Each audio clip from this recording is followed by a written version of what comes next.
Can't record in the past, can only in the future. Okay, I got a few seconds till we start. It's 55, 56. We have the atomic clock here. I'm going to blow up as soon as it hits 8:10. Boom. Okay, it is now officially 8:10 on the atomic clock.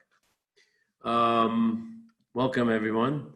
I want to welcome everyone, of course, acknowledge Mrs. Nasrin Simon, who sponsored today's Daf Yomi, I believe. In memory of her mother, Junjun Bas Mashallah, may have a may Shama have an aliyah. I think it was today's Daf Yomi, and thank you very much. Also, want to acknowledge Miriam Dickstein's birthday. We don't know the number. We don't ask.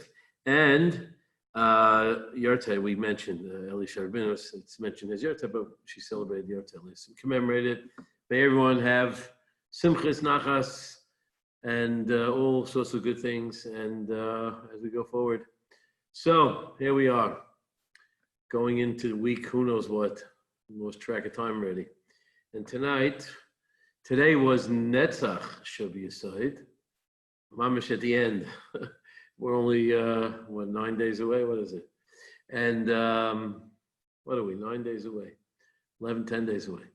Netzach Shabi Yisayid, and tonight Netzach Shabi Yisayid, and tonight is Hoid Shabi Yisayid. So I wanted to say something about that. Yisayid is the Midah of Yosef.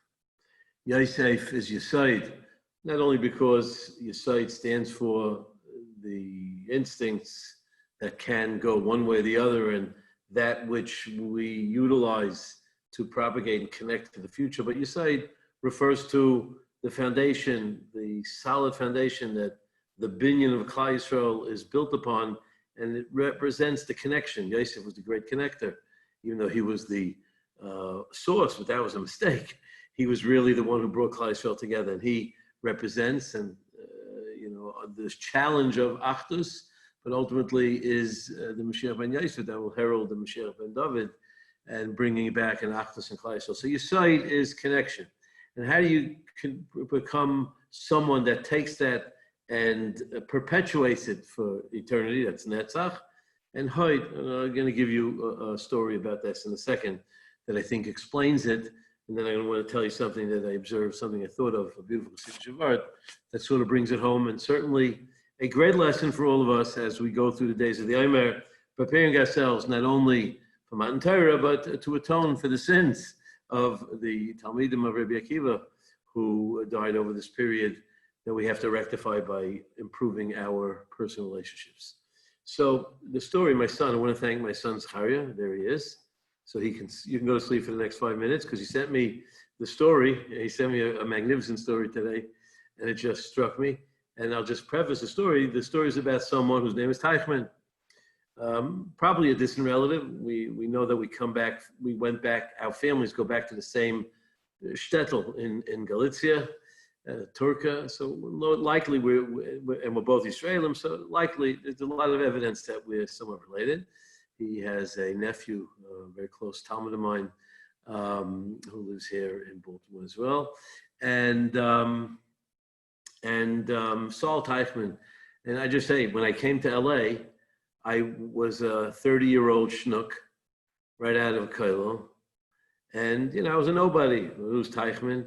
But in LA, when I moved to LA, I was there for 10 years. So great years we had.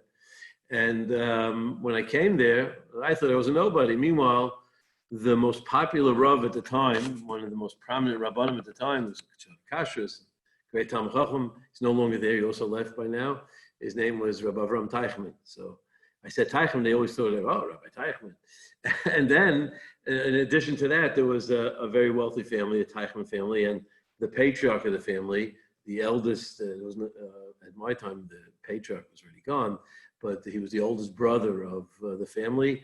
His name was Saul Teichman. And Saul Teichman was a great philanthropist. So when I said my name Teichman, it opened up doors for me until they found out that I was a 30-year-old schnook.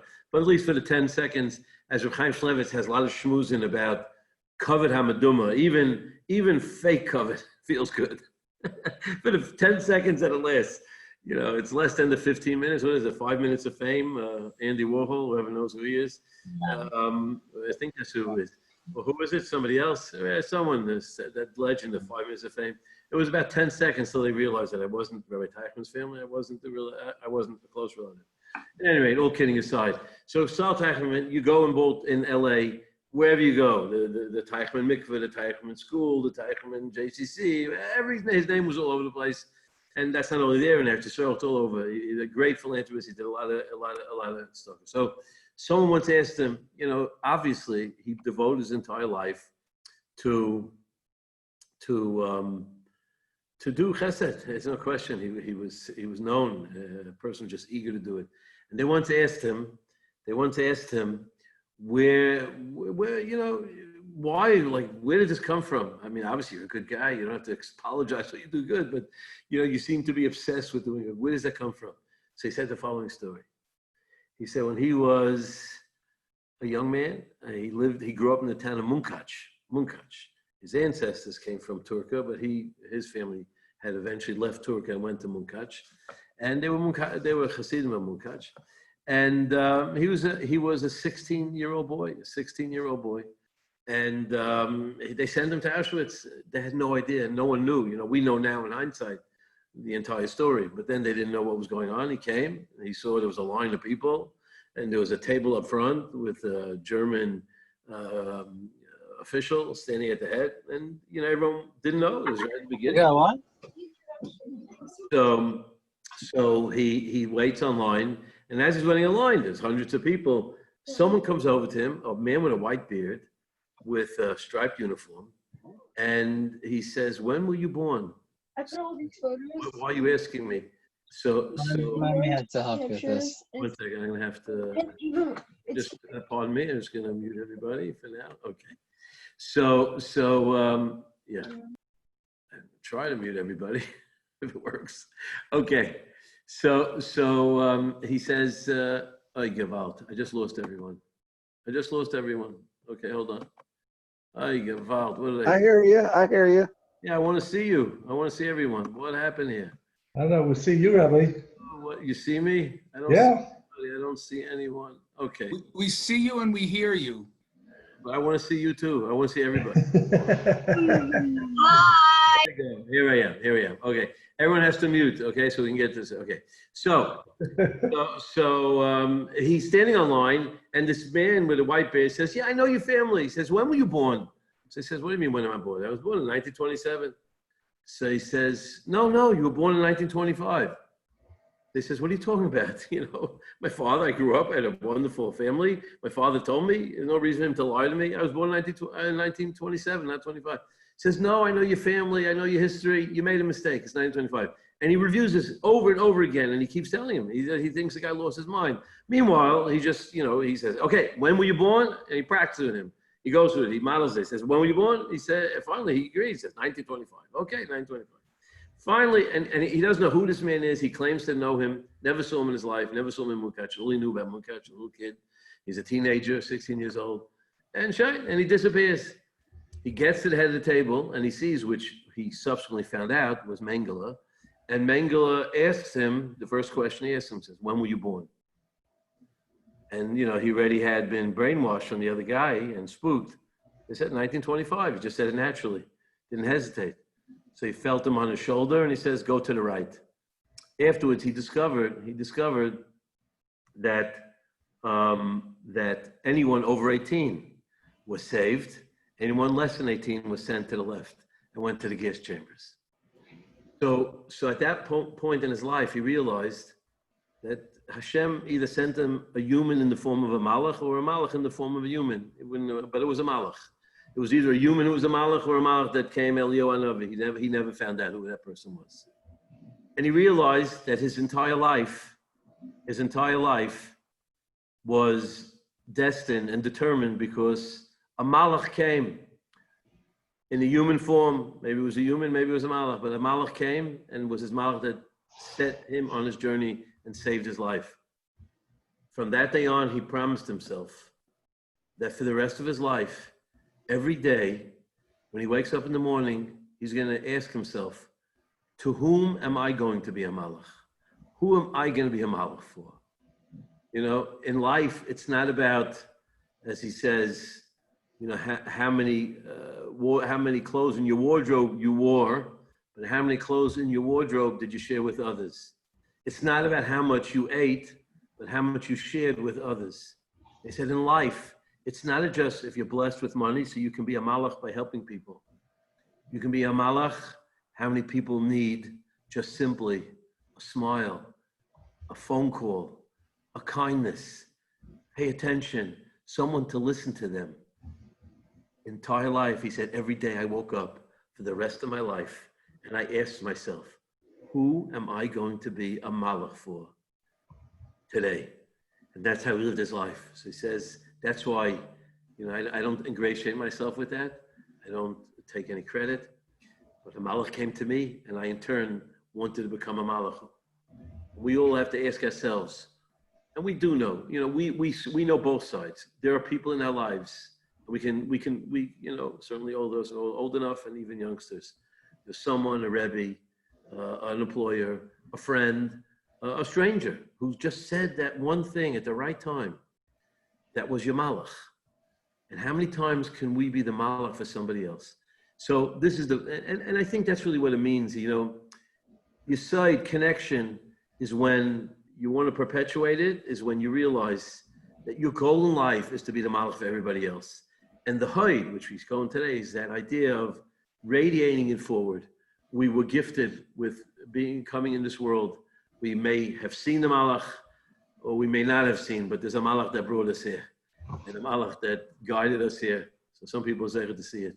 We have to pay it back, and we have to become the malach. That's our job in life, to take the aside, that which connects us, and be menatzeh, and perpetuate it for all of eternity. And to radiate forward and realize that we, in our simple flesh and blood, can be a mouth to somebody else. And I was thinking about this. It really hit me. I've shared it with a few other people that I knew wouldn't watch it today on here, that I knew they don't look. They should look, but they don't. And I was looking at the pasuk. I said, it hit me. Yosef saw Malach too. Yosef saw Malach when he was told by his father to go check out his brothers, right? So, and that could have been very faithful. He could have been killed. The end was that not only wasn't he killed, but it laid a whole process that in hindsight, it was all divinely inspired, of course, and was able to bring them ultimately back together, having looked at the whole entire history and hashgacha, and the lesson that he taught his brothers at the end. So the Chassidim say a beautiful word. I forgot which of the Chassidic masters, probably several of them. On the pasuk, when he goes out and his father sends him, so he says, "Vayimtze'u ish," and a man found him. And who's the ish? That it was a Malach Gabriel. And the ish asks him, he sees he's wandering in the field, and he says, "Vayishaleu ish leimar matavakesh." What are you looking for? Vayomer achai anochi mevakesh. My brothers are mevakesh. So the Hasidim say like this. It says every person in life, the Malach was teaching Yosef a lesson, and that's the lesson that he took with him for the rest of his life. The Malach asked him, he said, you're going to go through life.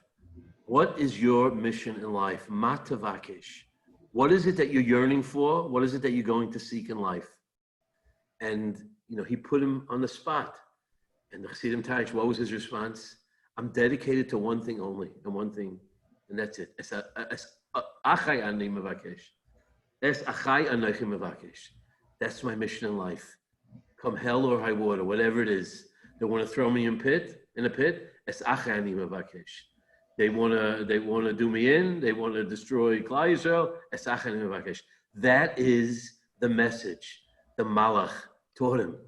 Similar to Sal Teichman. It's a parallel to the story that the Malach who guided him, and he realized that it was a Malach in the Shemayim. Perhaps he sensed it, or he knew it, or maybe in hindsight he realized it, just like Sal Teichman, Zechel Levracha knew. And he taught him the lesson that we all have to live in life. Remember, don't get detoured on the road. Matavakesh, know what it is. Know what it is that your goal in life is, and stay to it and never veer from it, even when the obstacles come your way. And that's what he said. And others touch even further than that. That achai It's only through the brotherhood of man that Anoichi, that you can even get to understanding the Anoichi Hashem Alikecha. When Hashem, we're going to celebrate the luchas, the dibros that were given on Hasin. Not the luchas was later, but the dibros that were said, Anoichi Hashem Alikecha, the first words. You want to know how to get to that? Achai Anoichi Mevakesh, only through Achai. We have to ask ourselves every day, in a family, in our neighbors, in the community, or a stranger, that is our goal. Who are we going to be a mala for? If we do that, then we'll take that yesod that binds us, and we will perpetuate a binetach by giving a radiance of what our purpose in life is and how we create that achdus. And if we create that, then we'll be zeicher to the Anoichi. Hashem will reveal Himself again, like He did at Matan Torah, and bring us back and meet Hashem to Harseinu Hagdosha, the Beis Hamikdash, Sanhedrin, and a Melech. We'll be united like we were never. As Anoichi and Mevakesh, we have to seek that out. Meet Hashem should be zeicher in that time soon.